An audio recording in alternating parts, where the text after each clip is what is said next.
Oke, ketemu lagi dengan Edwin di channel analisis laporan keuangan. Untuk kali ini saya mau bahas Bluebird ya. Bird, kita lihat nih kinerjanya bagus nggak berdasarkan laporan keuangan 2025 Q3-nya dari sudut pandang saya. Oke, kita langsung aja ya ke analisis. Nah, untuk Bird seperti biasa kita lihat dulu ya untuk dividen payment history-nya ya, dan untuk dari data yang saya kumpulkan untuk Bluebird ini rutin ya bagi dividen ya dari tahun buku 2014 sampai terakhir ya 2024. Tapi yang terpenting selalu 3 tahun ke belakang. Kenapa? Karena kalau udah 3 tahun ke belakang dia rutin bagi dividen, biasanya kalau buat saya ini sudah stabil ya bisnisnya. Nah, buat saya penting ya perusahaan itu harus bagi dividen. Kenapa? Karena perusahaan yang bagi dividen itu adalah perusahaan yang memang sudah terbukti profit dari bisnisnya ya, dan juga punya kondisi bisnis yang sehat gitu. Jadi kalau misalnya dia nggak bagi dividen gitu ya bisa jadi perusahaan tersebut cuman untung aja di atas kertas ya, atau mungkin ada masalah di bisnisnya, atau mungkin cuma memperkaya owner perusahaannya aja ya yang biasanya merangkap sebagai komisaris dan direksi. Kurang lebih seperti itu. Gitu. Jadi karena ini 3 tahun ke belakang dia rutin bagi dividen, jelas gitu ya, stabil, ada nilai tambah untuk pemegang sahamnya. Ya ini saya rasa layak untuk dilihat lebih lanjut ya. Oke, kita cek ya, ini satuan jutaan udah bener. Yang pertama dicek itu adalah pertama kas tarakas ya. Ini kita pindahkan dulu. Kenapa kita lihat ya kas tarakas? Karena kas tarakas ini adalah jumlah uang yang ada di dalam dompet perusahaan. Ya, jadi si uang kas punya fungsi untuk bayar operasional, ekspansi, dan juga untuk bayar pinjaman ke bank. Jadi nilainya jangan terlalu sedikit. Kalau terlalu lemah gitu, terlalu sedikit uangnya, ya bisa jadi perusahaan tersebut ada masalah gitu. Nanti mungkin nggak bisa bayar operasional atau mungkin ketiganya. Ya.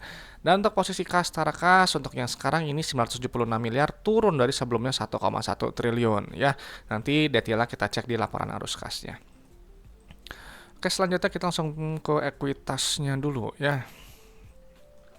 Kita langsung pilih saldo laba yang nilainya yang saldo laba yang telah sama yang ini ya. Oke, kita pindahkan dulu.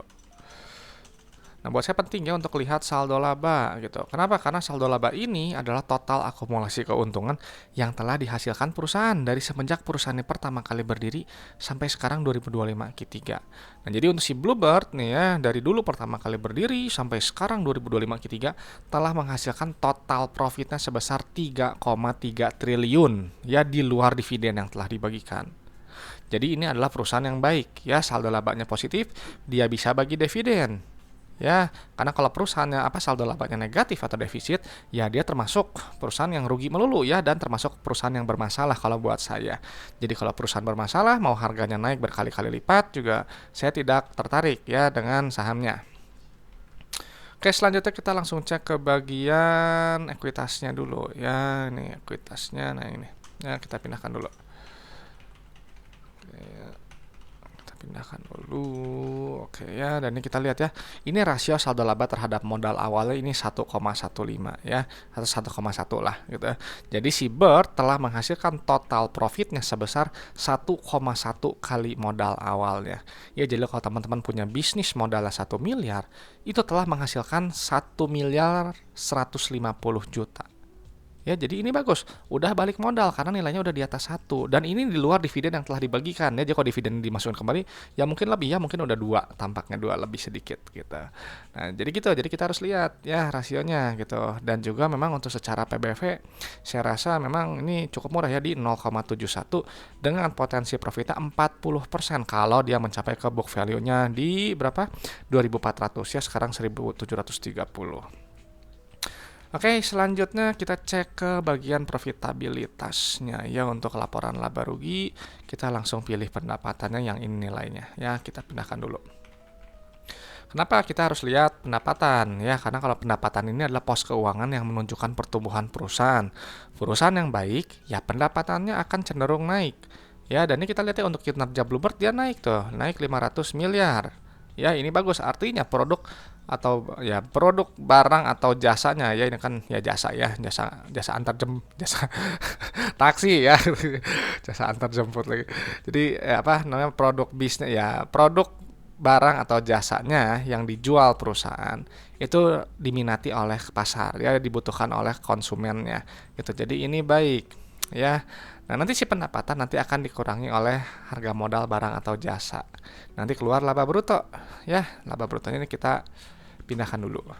Nah, laba bruto ini penting untuk melihat inti efisiensi perusahaan, untuk melihat kemampuan perusahaan menempatkan harga jual barang atau jasanya di atas harga modalnya, ya lewat gross profit margin. Jadi misalnya ini sekarang kan 32%. Ya, ini juga sebenarnya 32% ya, hampir sama tuh. Artinya kalau teman-teman menjual barang gitu, menjual jasa lah, jasa taksi ya 100.000, itu ambil laba kotornya 32%. Ya ini untuk perusahaan ya, bukan untuk driver, ingat, untuk perusahaannya gitu. Nah, jadi apa namanya 68 ribunya itu adalah harga modal barang atau jasanya gitu. Jadi maka kita mencari perusahaan yang laba brutonya setinggi mungkin sesuai dengan sektornya gitu ya, untuk melihat gitu ya. Kenapa? Untuk melihat produk atau jasa yang dijual perusahaan itu punya keunggulan kompetitif di pasaran ya, punya moat, dan juga semakin besar laba bruto nanti akan semakin besar laba bersihnya. Karena nanti si laba bruto akan dikurangi oleh beban operasional, non operasional, dan juga beban pajak ya. Nanti akan keluar laba bersih ya. Ini inti dari laporan laba rugi. Perusahaan ini untung atau enggak ya. Dan untuk kinerja laba bruto tadi dia naik juga bagus, laba bersih juga naik ya, naik 50 sekitar 50 miliar lah gitu ya. Dan ini kita lihat secara PER memang ini cukup murah ya, di 6,73, di bawah 10 gitu. Jadi cukup menarik gitu ya, PBV rendah, PR-nya juga rendah gitu ya. Tapi ingat, jangan berhenti di laba rugi aja. Ya, gitu. Buat teman-teman yang mau naik level gitu ya, yang mau ingin lebih mahir gitu ya dalam membaca laporan keuangan, harus baca juga si laporan arus kasnya ya, laporan yang sering dilupakan oleh berita dan analis. Ini untuk melihat sehari-harinya perusahaan ya. Kita selalu cek untuk penerimaan kasnya yang ini nilainya. Kenapa harus dilihat ya penerimaan kas ini? Karena penerimaan kas ini untuk melihat jumlah uang yang customer bayar kepada perusahaan ya. Beda nggak kayak pendapatan. Kalau pendapatan itu sifatnya cuma akrual ya, jadi ya simpelnya cuma di atas dicatat di atas kertas saja. Nah, tapi kalau penerimaan kas itu benar-benar menghitung uang ya, uang yang real diterima perusahaan. Dan ini kita lihat rasionya ini tinggi ya, 102%, ini bagus. Jadi kalau teman-teman menjual barang 100, menjual barang atau jasa harganya 100 juta, customernya itu bayar 102 juta. Nah, 2 juta sisanya itu bisa jadi piutang yang sebelumnya belum tertagih. Ya, jadi makanya kita harus cari yang penerimaan kasnya tinggi, karena si uang kas itu punya fungsi untuk bayar operasional, ekspansi, dan juga untuk bayar pinjaman ke bank ya. Jadi harus paham. Nah, jadi dia bilang si Bert untuk pendapatannya dia 4,1 triliun, uang yang diterima dari customer 4,2 triliun. Nah, uang ini kita bayar dulu nih untuk operasional ya, untuk bayar karyawan, supplier, dan seterusnya. Nanti keluar net CFO yang ini nilainya. Nah, ini kita lihatnya nilainya positif. Ya, artinya dia bagus. Artinya bisnisnya menghasilkan uang tunai. Jadi, si bisnisnya itu nggak cuman uangnya itu habis hanya untuk bayar operasional aja ya. Ada kelebihan dan ada lebihnya ya, yang bisa dinikmati oleh pemegang sahamnya gitu kan. Ini yang realnya gitu. Nah, lalu kita lihat untuk aktivitas ekspansi usahanya ya, ini nilainya negatif ya. Artinya perusahaan ya dia berekspansi ya, atau dia memelihara aset produktifnya ya, dan memang untuk ekspansi usahanya dia mungkin untuk yang tahun 2025 sekarang lebih agresif dibandingkan dengan periode sebelumnya ya, karena ini nilai negatifnya lebih besar ya, 1,2 triliun untuk ekspansi, tepatnya itu di 1,5 triliun ya capex-nya. Lalu untuk aktivitas pendanaan atau aktivitas pinjaman ke bank gitu ya, ini nilainya positif ya. Nah, artinya perusahaan ya menarik pinjaman gitu, simpelnya seperti itu. Nah, jadi kalau saya memang lebih suka yang periode sebelumnya yang negatif. Ada perusahaan ya berusaha untuk melunasi pinjamannya. Kalau dia ambil pinjaman tuh nilainya positif. Kalau dia bayar pinjaman nilainya negatif. Ya, kalau bayar dividen dia nilainya negatif. Ya, nah jadi secara keseluruhan kalau saya memang lebih suka yang negatif ya. Nah, ini kita lihatnya di sini yang terbesarnya untuk penambahan pinjaman itu dari penerimaan utang bank jangka panjang. Ya, nanti kita cek juga di solvensinya. Nah, jadi kita lihat ya, jadi pola arus kas ya ini plus min plus ya, dan ada penurunan kas tara kas gitu. Jadi kalau misalnya ada penurunan kas tara kas, artinya perusahaan harus keluar uang dari dalam dompetnya ya. Dan kalau saya lihat sih dari polanya ini ya, memang uang ini sebagian kan untuk dividen, tapi juga untuk membiayai si ekspansi usahanya yang dibantu juga dari si penambahan utang bank jangka panjang dan juga uang dari dalam dompet ya, karena ini agresif nih ya 1,2 triliun gitu. Nah, selanjutnya kita langsung cek balik lagi ke atas ya, kita lihat untuk rasio likuiditas dan juga solvensinya. Ya, ini untuk melihat resiko bisnisnya lah kalau buat saya itu untuk jangka pendek dan jangka panjang ya. Ya, kita lihat rasio lancar dan rasio kasnya. Kita isi dulu ya untuk aset lancarnya. Kita pindahin dulu. Oke. Nah, ini kita pindahkan. Ya, nah ini kita lihat untuk rasio lancar ini memang dia 1,2 ya, memang dia sedikit di bawah minimal standarnya biasanya 1,5 ya, tapi jangan terpatok ya, 1,5 di bawah 1,5 itu jelek enggak kayak gitu. Cuman ini kalau kita lihat secara rasio kas ini masih bagus ya, dia di 0,69 gitu. Jadi ini saya rasa secara rasio lancar dan kas ini masih sangat baik ya, masih oke lah gitu. Nah, tapi kita selalu lihat ya spesifik di utang bank jangka pendeknya ya, short term debt-nya. Cari yang ini kan utang usaha, utang lain-lain. Nah, ambil yang ini aja, utang bank jangka panjang ya, cuman satu aja. Kita pindahkan dulu. Karena dia nggak ada utang bank jangka pendek ya, coba kita pastikan lagi ya di sini sebentar. Cek lo, iya cuman ada utang bank jangka panjang aja. Ya ini kan yang habis tempo ya, yang harus dilunasi kurang dari 1 tahun gitu. Jadi kita pindahkan ya. Nah, untuk rasio kas terhadap short term debt-nya ini 1,5 ya. Jadi bagus.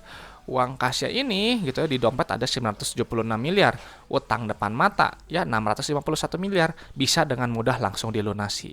Ya, jadi ini secara short term debt-nya saya rasa ini rendah resiko. Ya.